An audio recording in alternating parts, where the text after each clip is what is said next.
Hi, I'm Rebecca Lowell, and I am with the Nebraska Vietnam Veterans Memorial Foundation Share Your Story project.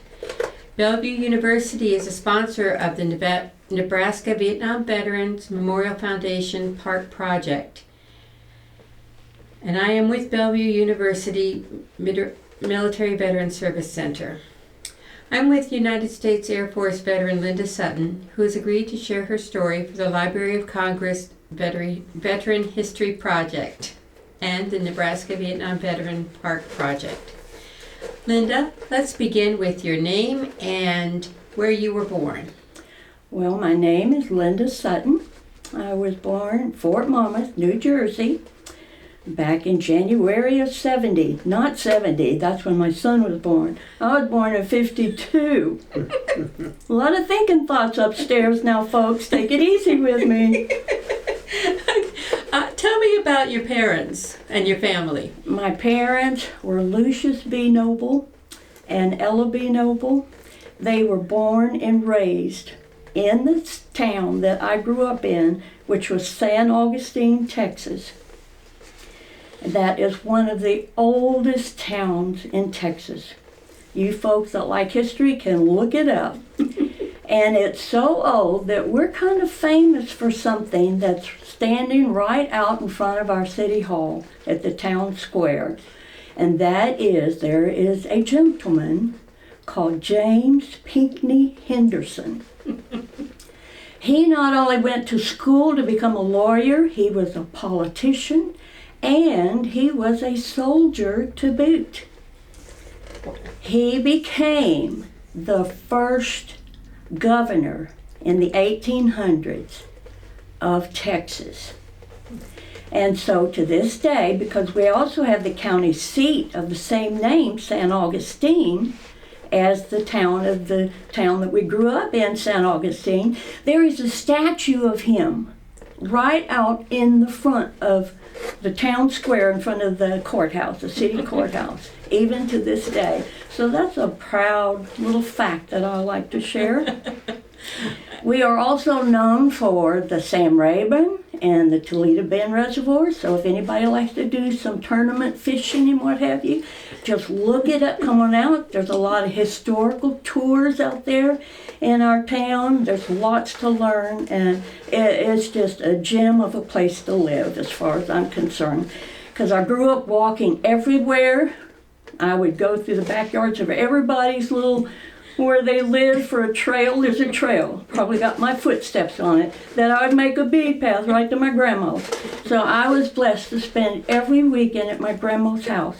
And on late Saturday, I would go back home to my place, to where I lived with all my brothers. There's 5 of us children. My brother and the rest were all girls. And I'm the middle one, either way you count, up or down. So we were quite blessed. And our grandparents lived out on what I call the farm area. And so it was nice to go out there and get up in the trees like a bunch of monkeys and pick the figs and all that kind of stuff. And my grandma, she canned figs, so I learned to do all of that. And we just had a wonderful time. And I don't know how you are when you are a young child, but if you ever stood on the side of a road when the great big semis come and you do this kind of motion and they would toot their horn, oh, we would get so excited. It would be at least me by myself or my brother or my younger sister. But what was really fascinating, whether I was with them or whether I was by myself, whether it was down by the road by where we lived or if it was up in the town when I was walking one day, the army trucks, all the army vehicles would come through. And I would just get so proud and I would get so excited. And so when the big vehicles, the army vehicles, you know, with the canvas tops on it, the kind that would hoard around all of the military men in the back, well, when they, a bunch of Jeeps and everything would come up by my house where we lived, and I would go out there and do one of these things. And I knew they didn't have a semi horn to pull, but what they would do is they would beep the horns. Absolutely. And I would get really excited, and so that was a great experience. I always look forward to doing all that kind of stuff. So when I was going to school and grew up most right there in St. Augustine, graduated right there in 1970. And I said, well, I wanted to go and join the Air Force. My dad was Army. I had a brother a year younger than me that went into the Marines, and I wanted to do the Air Force. And my dad did about, I would say, roughly 22 years worth of time service. And I thought, well, now if I could hang it out in the Air Force for maybe 26, that would be pretty good. That was my thinking thought at that time. And I was just really excited to go and join and become a service person. And there's something neat, even before and during and after. When you look at the United States flag, there is such a swelling of pride. And you know that all of those people before you went to serve, and they fought for your freedoms to think any which way you want to, even if it was wrong or if it was right, you had the right to do that. And so that meant a lot to me. And so I wanted to join. How did your parents feel about that? Well, my mom passed away when I was 12 years old. Sorry. And my dad, I don't think it made one difference one way or the other. I think deep inside maybe he was a little proud, but he didn't want to dissuade me or anything. He just let me go with the roll, go with the punches. Awesome. And so it turned out that before, when I told everybody at school, and the teachers knew I wanted to enlist, there was a coach, Coach Norvell. He took me off to the side one day in between classes, and he said, you really don't want to join the service. I said, why not? And he said, well, you're going to have so many people tell you what to do, when to get up, when to eat, when to do this, what to do, and all this, and what you can, what you can't. I said, everybody tells people like you that to do every day of your life. You have to be school on time, you have to teach certain classes, everything. Everybody's got a schedule and a set of rules and all that kind of stuff. So he didn't dissuade me one bit at all. And so when it was time, I got a hold of my recruiter. I know his name, and he's probably maybe passed on by now, but his name was Sergeant Lamb. And so he was really excited and set everything up. And of course, there were 2 service people that came to my school. You know how they test you and make sure you're ready and okay to join, qualify, and all that stuff. And I can remember I was taken to the auditorium.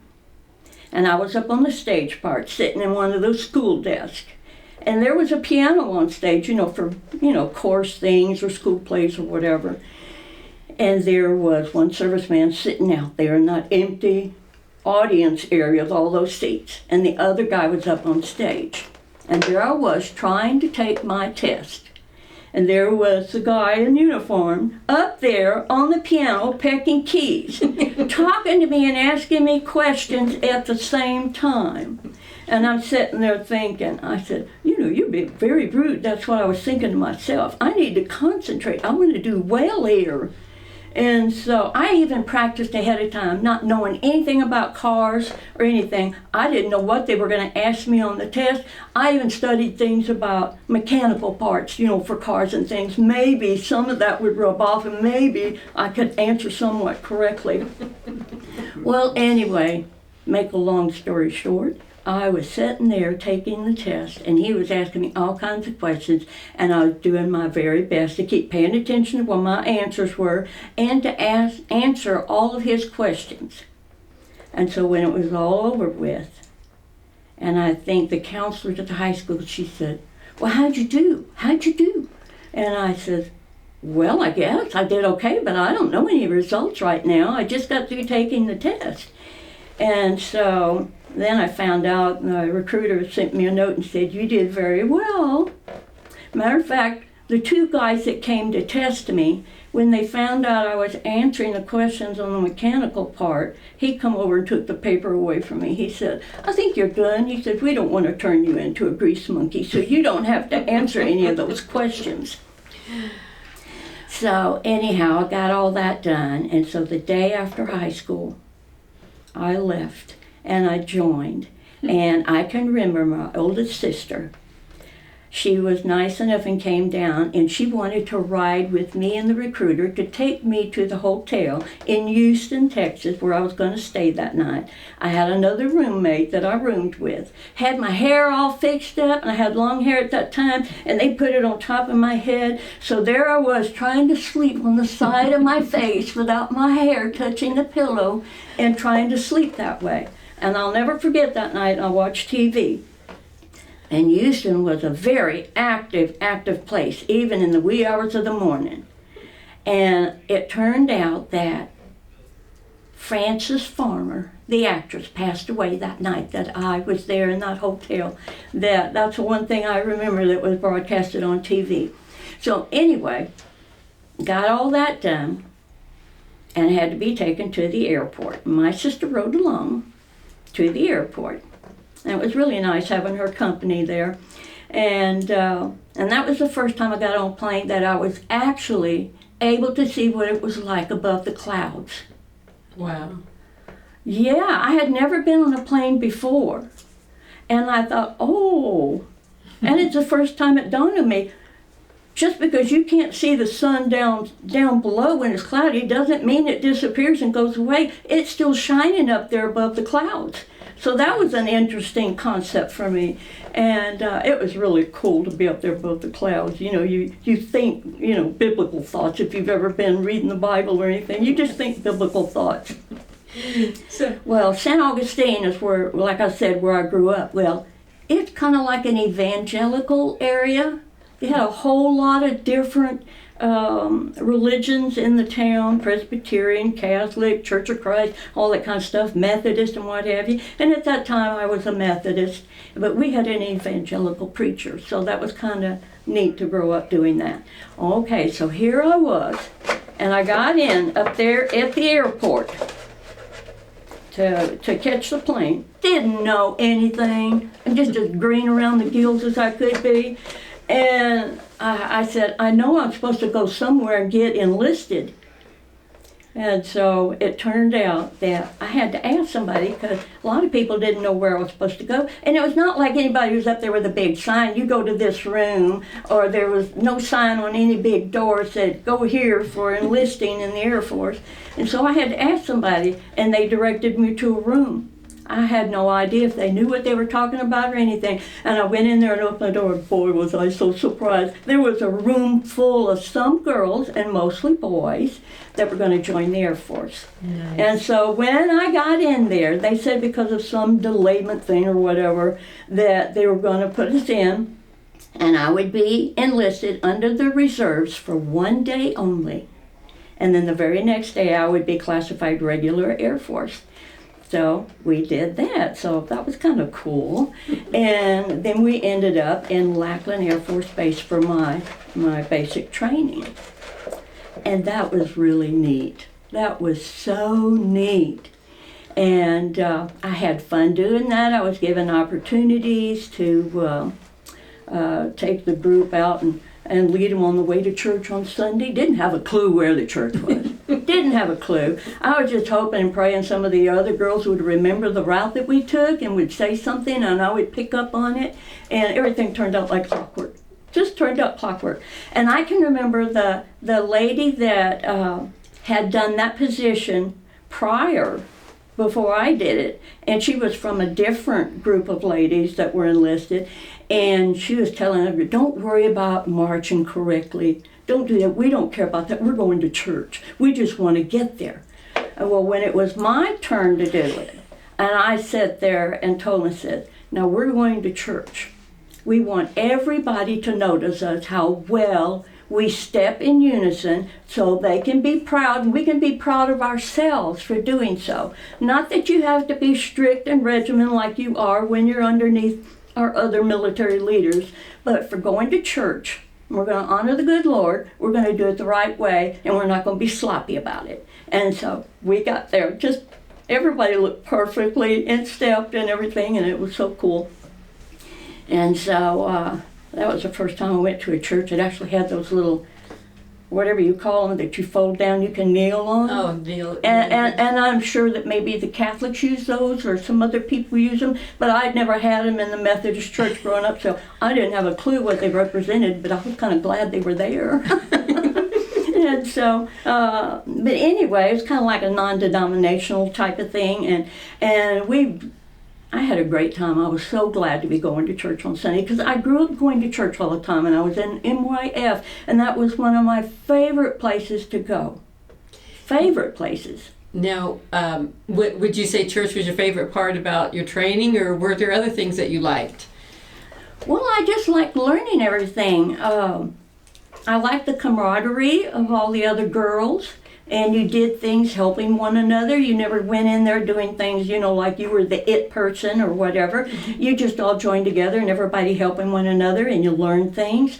I liked going out and marching because I was in the band, so I knew a lot of the steps about keeping in step and how to take those little pivotal corners to make it look right and everything. So I had that, as like a plus in my cap, my feather cap or whatever you want to call it. And so it was a good thing. It was a good experience. The only thing I didn't like about it is when we marched all the way to eat, we were told that we couldn't talk while we ate. You had to be nice and quiet. Well, somebody asked me a question under their breath, and I started to answer them, and one of the leaders got, "Oh, be quiet over there." So we had to be quiet and couldn't talk while we ate. And I can remember once when we went to the chow hall, we were instructed to also do some stuff and what have you. But when we got there, everything was just good. Everybody joined in and everybody was happy to do everything. And it was a good experience. And I don't remember any of the girls' names. I do remember some. Mm-hmm. I remember one. And things like that. But it was a good experience. Okay. How long was your boot camp? Or how long was your 6 training? weeks. 6 weeks. 6 weeks. Okay. And Lackland Air Force Base. So then they were telling me after I had gone through all of that there was even one time frame, I don't remember exactly when, that they had me going down to Barksdale Air Force Base in Louisiana. Well, that was right next door to my hometown. But for some reason that didn't follow through. And then they said, well, we're sending you to, we know what we're going to do with you. They were going to send me to Randolph Air Force Base. They wanted me to be a Air Force traffic control. Air traffic control? Mm-hmm. They wanted me to be traffic control. Well, there's a little story about that. The first schooling I went to after, I ended up in Shepherd Air Force Base in Wichita Falls, Texas, is where I ended up. But before I got there, they were wanting to send me to Randolph and all that, and I said, well, you can't do that. And when I take that back, that was after I got to Shepherd Air Force Base. They wanted to send me to Randolph. So, to make a long story short again, after I had spent some time and then, I was in the barracks with some other people and other girls, and when they had the episodes of you become wing chief, you had that little yellow rope around. You were in charge of being over all the other girls to make sure they did what they needed to do. Like we had to take turns and have a roster, your turn to go clean up the bathroom, your turn to do this, and everybody had their instructions keeping their own room nice and clean. And oh yes, you have to go out in the yard and you have to pull weeds all the time. And I kept thinking, that poor yard is going to be naked. There's not much grass out there. And you pull all the weeds, there's not going to be any greenery to look at at all. That's what I was thinking to myself. And so when it was my turn to be wing chief, and so one day I got up, and I was just kind of going, talking to some people. I said, well, it's your turn to clean the bathroom and all that kind of stuff. And so they did what they needed to do, and I checked it over, and it looked pretty good. And I noticed one day when I came out of my room, there was a drawing beside my doorway, and it said Wing Chief. Had wings, drew the whole outfit of a girl with her uniform on, had my name tag on it, and had wings on the back of it, and then had a slew of list of things that we were supposed to go by. And I thought, well, how cool, somebody drew this really good. And then, a day or two later, I saw another drawing, different kind of drawing, but same thing, of a girl with the wings on and all that kind of stuff. And I thought, oh, somebody must think very well of me. And then it dawned on me one day, well, she drew angels on your back because you're a wing chief. You got wings, wing chief. It's not because you're angel-like, it's wing chief. But anyway, I found out who it was. I went to the girls across the room and I said, did you draw those for me? Boy, you sure can draw. And so she admitted it, and I thought, well, that was very nice of you, and all that kind of stuff. And you got a picture of your girls there, don't you? Yes, I do. This is when we graduated, and up on the far right top is me. Well, I don't know if are. you can see it, but we were High Flight 46, and we even did a little song that says, we are High Flight 46. We know that we're naive. Skinheads will tell us that we are sweet, and naively we believe. Well, anyway, and it goes on from there, but that's what we sang for our leaders the day we got our last day of being there in the group. But thank you for that. And so it turned out that my dad even came to see me at that time when I was in Lackland Air Force Base, did my training. He came on the day I graduated. Oh, nice. So that was really cool. I didn't have much time to talk to him. We met for lunch. He didn't even eat because I just had a few minutes. I barely got something to drink, and then he was gone. But it was nice that he made the trip all the way up there to see me. And but when I get back to Shepherd Air Force Base in down Wichita Falls, Texas, and I even had one of my high school classmates come up. And he happened to be with a touring band of some sort, and they were putting on a show. And so his group happened to be wandering through, they got permission to wander on the sidewalks only, and I looked out and I said, oh, there's Jody. And so I went out there and I just joined up and started walking next to him, talking to him for a little bit. He told me where he was going to be, so I didn't know anything about the show, that they were in town or anything. So I went to where they were performing and I got to see the show. And so that was kind of cool, spend some time with one of the classmates. And then I went on a blind date to see him. And him is your husband. My husband, Dale. Was on a blind date, and he was in a bowling alley. And my girlfriend, she happened to be a three-striper sergeant, where we were roomed up there in the barracks. And she sat there and she said, well, I've got this friend, I've got a date, but he's looking for somebody for his friend. And I said, yeah, and I suppose you got the good-looking one. And she said, well, when I met him, and I thought, well, he was pretty good-looking all on his own. I could see that. And so I didn't think I was doing too bad. And so we went out dancing that night after he got through bowling and all that kind of stuff. And he thinks he asked me to marry him that night. But I'll tell you why it's important, that it was the second night that we talked about marriage. And the week later, we were married.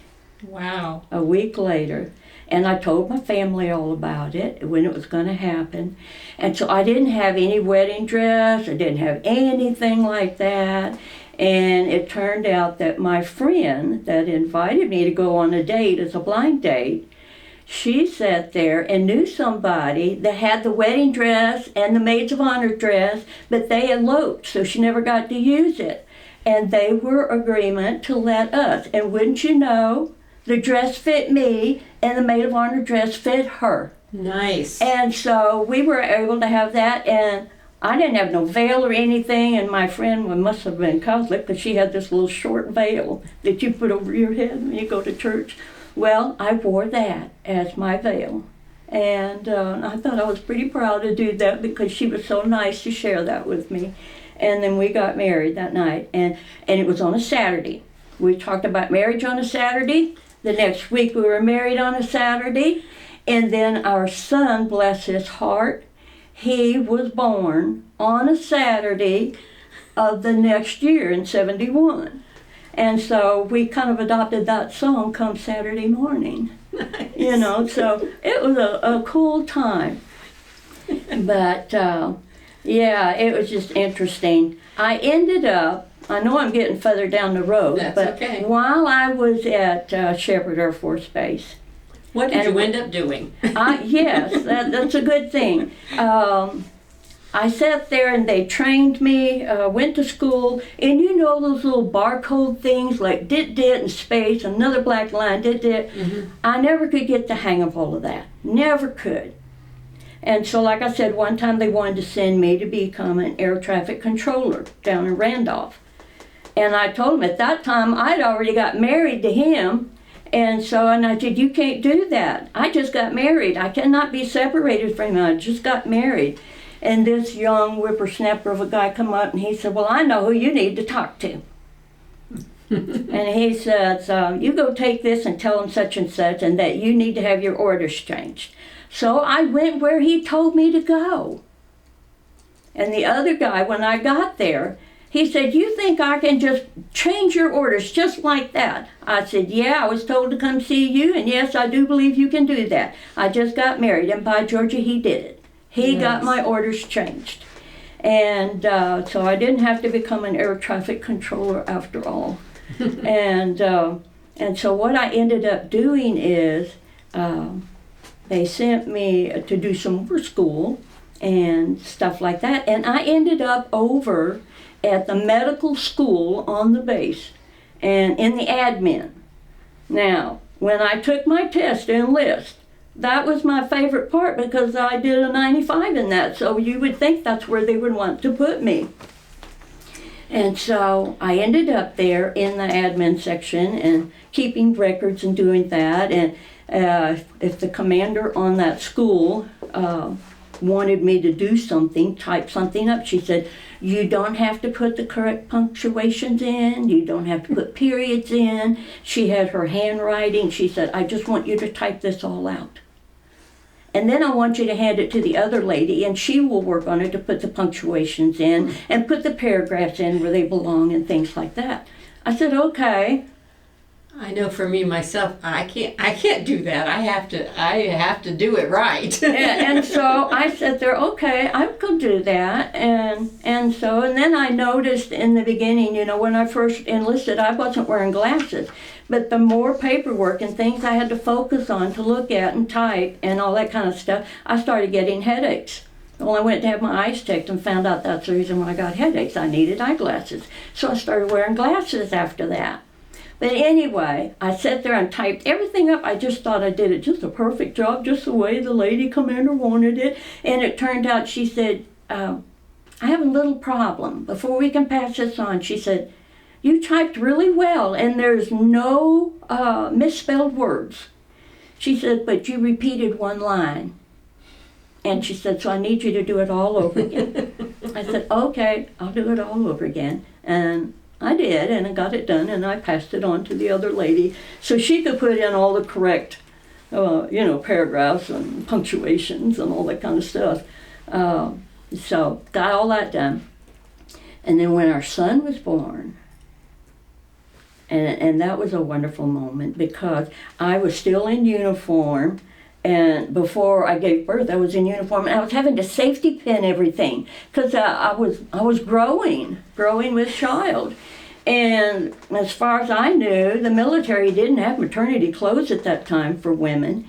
And at that time, it wasn't known that women could stay in. And you would always, being pregnant, you couldn't stay in. So, and I thought, okay, if I'm meant to get out, I'll get out.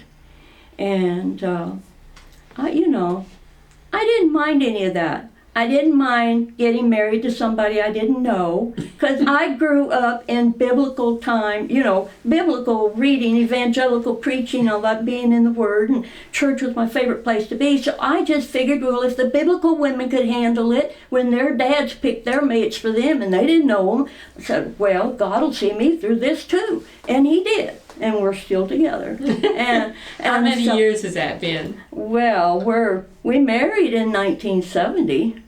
Okay, so you figure it out.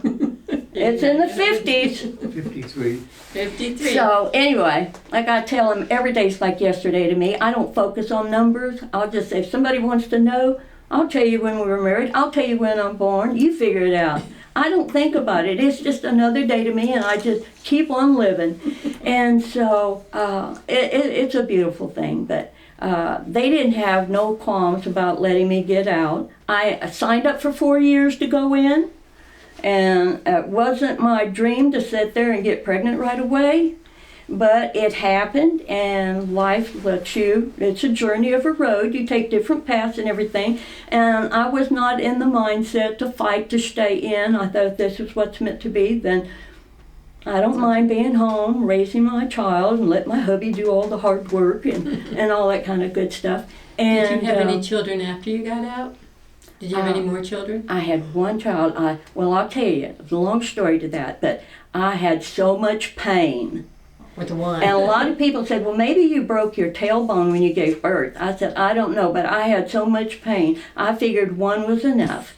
And I already knew at that time, before that time, that he had another son by a previous marriage that didn't work out. And so after our son was born, and I kept a baby book and everything of all of his steps. Matter of fact, I knew I was going to have a son. I knew what his name was.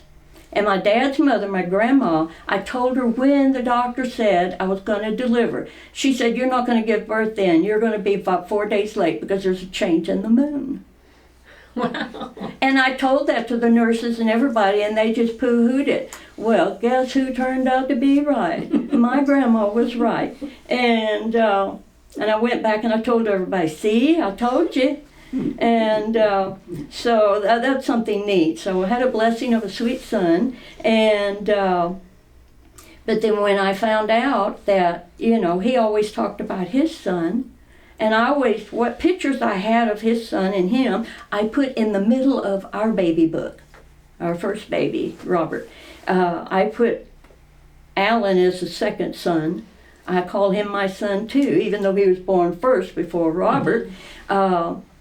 I call him my son too, and I had all of his pictures and everything right in the middle of our baby's book. And so there was a time frame, about 99, roughly around there, that Alan came looking for his dad. And even before then, I would go call up, this information number to all these different states, looking for somebody under his former wife's name, and so we could check on, see where Alan was and see how well he was doing and all that kind of stuff. I never got any headway, but I think I got scared at one point because I had somebody come on and tell me something, and you can't make all these phone calls, and I thought, well, who says I can't? And I just kept making phone calls, but I never got anywhere. So at least I tried to find out where he was and how he was doing. But, and I always let our son, Robert, grow up knowing he had a half-brother somewhere. I never kept that from him. So when Alan came to find his dad, there was a gentleman that came up to our house, and it was kind of wet and rainy. Well, the gentleman kind of looked homeless, and he kind of acted like he might have had one too many or wasn't all there. And so we were polite. We were out there doing stuff in the garage, and we were polite to him, but then he left and went on his way. So when Alan showed up, and he was kind of wet because it was rainy and damp and all that, that's where the mindset kind of went. But we were nice and polite, and Alan says, I knew right away who it was. I just knew right away who it was. Oh. And my husband will tell you, yeah, Linda knew right away that was Alan, his son. And he says, I think you're my dad. I'm your son. And so they gave a great big hug, and it's been great ever since. Oh, good. And so it's a neat thing. And so I will tell you, during the time frame, my husband went to Vietnam before I got married to him. And I got to see the effects of somewhat of the stories. He didn't want to talk about much, so I didn't know much for a long time. And it turned out that little bits would creep up here and there, and I would notice about him having bad dreams, and I would notice things about him jumping out of bed, and I would notice things when there were loud sounds or anything. He'd want to turn around and go away the opposite way, or get away from wherever he thought stuff was going on, and things like that. And I knew the behavioral traits and things like that, so I endured some of all of that. And I will tell you, when you learn what post-traumatic stress is all about, you don't take it too lightly. I wouldn't wish it on anybody with any degree of circumstances, but people go through different things, different traumas, and they deal with it differently. And so I'm just glad there's help out there for all avenues of people wanting. I would say, just drive yourself to get help. There's nothing wrong. Everybody needs help. Nobody's meant to stand up in the wind by themselves. You need to be branched out. Even a tree has roots to help hold it. Right. And so I would be remiss if I didn't say something about my faith.